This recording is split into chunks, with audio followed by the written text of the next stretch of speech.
시간 우리가 십자가의 순종이란 네 번째 주제의 말씀을 나눕니다. 예수님께서는 예수님을 따르기 원하여 나온 모든 사람들에게 분명히 말씀하시지요. 마태복음 16장 24절로 예수님께서는 누구든지 나를 따라오려거든 자기를 부인하고 자기 십자가를 지고 나를 따를 것이니라 말씀하고 있어요. 그냥 내가 시간이 남아도 갔어, 내가 무슨 여유가 있어서 뭔가 목적을 가지고 주님을 따르는 것이 아니라, 주님을 따르는 자는 누구든지 자기를 부인해야 되고요, 자기 십자가를 져야 되고요, 주님의 길을, 십자가의 길을, 고난의 길을 따라가야 한다는 것입니다. 그런 자가 제자가 되는 것입니다. 오늘도 자기를 부인한다는 것, 바로 이것이 예수님의 가장 중요한 순종으로 나타나셨음을 보게 됩니다. 자기를 부인하고 자기 십자가를 진다는 것, 그것은 무엇을 말할까요? 바로 순종해야 된다는 것이죠. 내 뜻을 내려놓고, 내 생각을 내려놓고 주님의 뜻대로, 주님의 생각대로 살겠노라 할 때에는 우리가 순종하지 아니하고는 결코 그 길을 갈 수가 없어요. 내 생각 가지고 어떻게 순종할 수 있겠어요? 내 계획 가지고 어떻게 순종할 수 있겠어요? 나는 아무것도 아닙니다. 그리고 나를 부인하고 나를 내려놓고 주님을 의지하며 나아갈 때에 비로소 순종하게 되어지는 것입니다. 예수님께서 베드로를 만났을 때에 베드로로 하여금 깊은 데로 가서 그물을 내리라 말씀합니다. 베드로의 생각 같아서는 밤새도록 수고했지만 고기를 잡을 수가 없었죠. 한 마리도 잡지를 못했죠. 허망한 인생이죠. 너무나 낭비된 인생 아니겠어요? 내가 아무리 수고하여도 얻은 것이 없습니다. 그러나 주님의 말씀에 의지하여, 선생님의 말씀에 의지하여 내가 그물을 내리리라. 그게 순종인 것입니다. 제자의 첫걸음은 바로 이와 같이 나를 부인하는 것이요, 주님의 뜻에 순종하며 결단하며 나아가는 것입니다. 오늘 이 시간 나는 아무것도 아닙니다라고 고백하며 주님이 행하신 순종의 모습을 닮아가 참으로 하나님께 영광 돌리는 저와 여러분 되시기를 주의 이름으로 간절히 축원합니다. 존 비비어라는 목사님, 참으로 유명한 목사님이죠. 순종, 또한 영적 무기력 계기, 이런 책들을 통하여서 우리에게 영성을 깨닫게 하시는 귀한 목사님께서 그런 말씀을 하였죠. 99%의 순종은 불순종이다라고 말합니다. 여러분, 순종이라는 것은 내가 한 번, 두 번 따라가야지, 이게 순종이 아니라는 거예요. 여러분, 100% 완전하게 순종하라는 것입니다. 부분적인 순종은 하나님에 대한 온전한 신뢰가 결여된 상태를 말한다라고 말하지요. 이처럼 예수님께서 이 땅에 오셔서 하나님의 뜻을 이루기 위해서 완전히 순종하셨다는 것입니다. 그게 바로 십자가로 나타나게 되신 것이죠. 오늘 본문에서는 이 순종의 주님의 마음을 표현하고 있습니다. 5절 말씀에 너희 안에 이 마음을 품으라, 곧 그리스도 예수의 마음이라는 것이죠. 우리가 주님의 마음을 갖지 아니하고는 결코 순종할 수가 없다는 거예요. 내 마음 가지고, 내 생각 가지고, 내 뜻 가지고는 절대로 주님을 따라갈 수가 없다는 거예요. 바쁘다는 핑계로, 급하다는 일로 여러 가지 핑계에 지 모양 저 모양에 변명하기 바쁜 우리의 인생들입니다. 그러기에 주님의 마음을 품어야만 주님이 가신 순종의 삶을 살아갈 수가 있다라고 말씀하고 있는 거지요. 우리 6절로 8절의 말씀 다시 한번 같이 읽어봅니다. 시작. 그런 근본 하나님의 본체시나 하나님과 동등됨을 취할 것으로 여기지 아니하시고 오히려 자기를 비워 종의 형체를 가지사 사람들과 같이 되셨고 사람의 모양으로 나타나사 자기를 낮추시고 죽기까지 복종하셨으니 그 십자가에 죽으심이라. 아멘. 신학적으로 이 본문을 자기 비하라고 합니다. 예수님께서 비하, 자기를 비우고 가장 낮은 자리까지 내려오셨어야 한다는 것입니다. 여러분, 우리가 정말로 주님을 따른다면 먼저 나를 부인한다는 것, 나를 비운다는 것, 나 자신을 거부하는 것이 시작인 것입니다. 그럴 때에 비로소 변화되는 것이죠. 여러분, 군인이 되기 위해서 제일 먼저 훈련소에 들어갑니다. 그리고 4주 동안, 요즘에는 후반기까지 6주를 받지요. 이렇게 훈련을 받을 때에 머리를 깎습니다. 옷을 바꿔야 됩니다. 그리고 군화를 신어야 됩니다. 그리고 힘든 제식 훈련을 시작하여서 유격, 또 여러 가지 기초 훈련을 받아야만 합니다. 그래야 훈련은 이제 군인으로 거듭나게 되어지는 것이죠. 십자가의 군인, 우리가 주님의 믿음의 사명들을 감당하기 위해서는 세상의 모든 때를 버리고 정말로 주님을 따르기로 작정할 뿐만 아니라 나 자신을 비우고 주님을 따라가는 귀한 삶이 필요하다라는 것입니다. 특별히 예수님께서는 오늘 본문에서 순종하는 모습을 바로 복종하셨다라고까지 말씀하고 있습니다. 복종이 무엇입니까? 납작 엎드리는 것입니다. 왕 앞에 모든 신하가 납작 엎드리듯이 우리 주님께서 하나님 앞에 온전히 엎드리신 것입니다.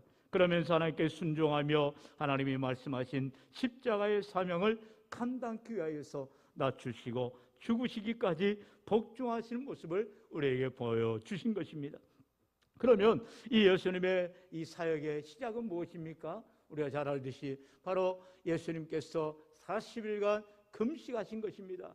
그리고 그 금식은 성경에 말씀하기를 성령에 이끌려서 금식하셨다 말씀하지요. 우리 마태복음 4장 1절로 4절의 말씀 한 절씩 교독해 봅니다. 제가 먼저 1절 읽습니다. 그때에 예수께서 성령에게 이끌리어 마귀에게 시험을 받으러 광야로 가사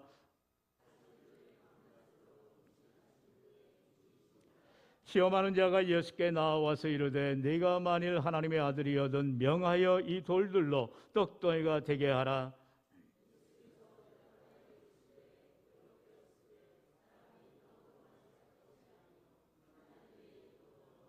모든 말씀으로 살 것이라 하였느니라 하시니. 아멘. 예수님께서 이처럼 광야 시험을 받으실 때에 성령에 이끌려 받으셨다 말씀하고죠. 모든 시험은 내가 원해서 받는 것이 아니라는 것이죠. 예수님께서도 성령에 이끌려서 시험을 받으셨다라는 것입니다. 그리고 그 시험을 받으실 때에 이제 마귀에게 시험을 언제 받았느냐는 거죠. 여러분 생각해 보세요. 40일 동안 얼마나 수만 가지의 시험거리가 있었겠어요. 먼저는 배가 줄이셨겠지요. 예수님도 하나님이시지만 인생이기 때문에 굶주리시는 것입니다. 그러나 성경은 2절의 말씀처럼 40일을 밤낮으로 금식하신 후에 줄이신지라. 40일 금식에 맞춰진 이후에 비로소 사단이 와서 유혹하고 시험하다라는 거예요. 40일 동안 금식하면서는 시험될 일이 없지요. 오히려 하나님이 함께 하셨고 은혜를 베풀어 주셨고 인도하여 주신 것입니다. 문제는 40일 금식이 끝난 이유라는 거예요. 이제 내가 다 무언가를 해냈다라는 그런 자만감에 빠질 수도 있지요. 그때에 사단은 그 틈을 노려서 공격하는 것입니다. 사단이 무엇을 공격합니까? 제일 먼저 떡으로 돌들로 떡덩이를 만들어 보라는 것입니다. 여러분 사단의 유혹은 단순히 돌덩이를 가지고 떡을 만들라는 게 아니죠. 내 말 들어봐. 내 말 한마디면은 너는 편할 거야. 이게 사단의 유혹 아니겠습니까? 사단의 유혹은 어떤 신약학자가 이 본문에 대해서 40일 금식을 마치신 예수님이 돌을 떡으로 만드는 것이 유혹이 아니라 마귀가 시키는 것에 순종하는 것이 바로 유혹이다라고 말하고 있습니다. 가장 큰 유혹은 사단이 예수님한테 야, 너 십자가 지지 않아도 돼. 그렇게 힘들지 않아도 충분해. 이렇게 유혹한다라는 거예요. 저와 여러분에도 마찬가지입니다. 야, 고난주간이라고 해서 뭐 특별한 게 있어? 아유, 특세 안 나가도 돼. 말씀 안 봐도 돼. 금식 안 해도 돼. 기도 안 해도 돼. 이게 사단의 유혹인 것입니다.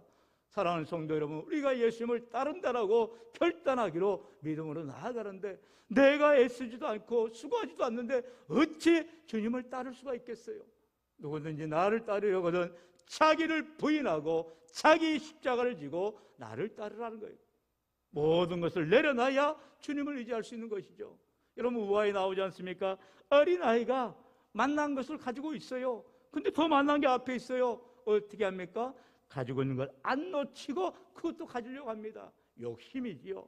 내려놔야 얻을 수가 있는 것입니다. 우리가 금요일마다 이제 천국 비유의 말씀을 마태복음 13장의 7가지 비유를 통해서 말씀을 보고 있습니다. 밭에 감추인 보화를 발견한 사람은 그 밭을 사게 되어 있는 것입니다. 우리가 이 땅에서의 삶이 다가 아님을 기억하고 영원한 나라 천국에서 주실 하나님의 상급을 기대한다면 우리는 이 땅에서 수고하고 애쓰고 믿음으로 나아갈 수가 있는 거예요. 남이 뭐라 한들 상관하지 아니하고 우리는 주님의 길을 따라갈 수가 있다라는 것입니다. 오늘도 주님께서 말씀하듯이 사람이 떡으로만 사는 것이 아니요 하나님의 입으로부터 나오는 모든 말씀으로 살 것이니라. 분명히 주님이 승리하신 것을 봅니다. 하나님의 말씀대로 순종하는 것이 내가 사는 길이요 내가 승리하는 길이라고 예수님이 말씀하시는 것이죠. 이처럼 예수님의 순종은 끝까지 하나님의 뜻에 순종하는 것이요 복종하는 것이요 결국에는 십자가에 죽는 일이라는 것입니다. 나머지는 하나님이 책임져 주시리라는 소망을 가지고 나아가신 것이죠. 오늘 우리 인생 가운데에 수만 가지의 시험이 우리 앞에 놓여 있습니다. 우리들도 믿음으로 살려고 애를 쓰지만 얼마나 많은 시험을 당합니까? 그러나 그 시험을 우리 주님처럼 말씀으로 이겨내며 또한 끝까지 주님을 의지하며 순종하고자 할 때 반드시 승리하게 하시는 은혜를 얻게 되는 줄로 믿습니다. 오늘 우리에게 여러 가지 많은 시험 가운데에서도 믿음의 자리를, 기도의 자리를 잃지 아니하고 사명 감당하는 저 여러분 될 때에 반드시 우리 주님과 함께 믿음으로 승리하는 우리 모든 인생들 될 줄로 믿습니다. 우리 마지막으로 베드로전서 5장 8절로 9절 상반절 대적하라까지 같이 읽습니다. 근신하라 깨어라 너희 대적 마귀가 오는 사자같이 돌아다니며 삼킬 자를 찾나니 너희는 믿음을 굳건하게 하여 그를 대적하라. 아멘. 이 고난주간에 우리가 특별 새벽기도 한다고 해서 여러분 믿음이 나아지는 것 아니에요. 뭔가 보상이 있는 것 아닙니다. 오히려 우리에게 시험이 더 오고요 더 흔들리게 되고요 더 연약해지게 되는 것입니다. 그럴수록 우리는 십자가를 바라봐야 되고요 예수님을 붙들어야 되고요 주님을 의지하며 나아가야 믿음을 굳건하게 하시기를 주 예수님을 간절히 축원합니다.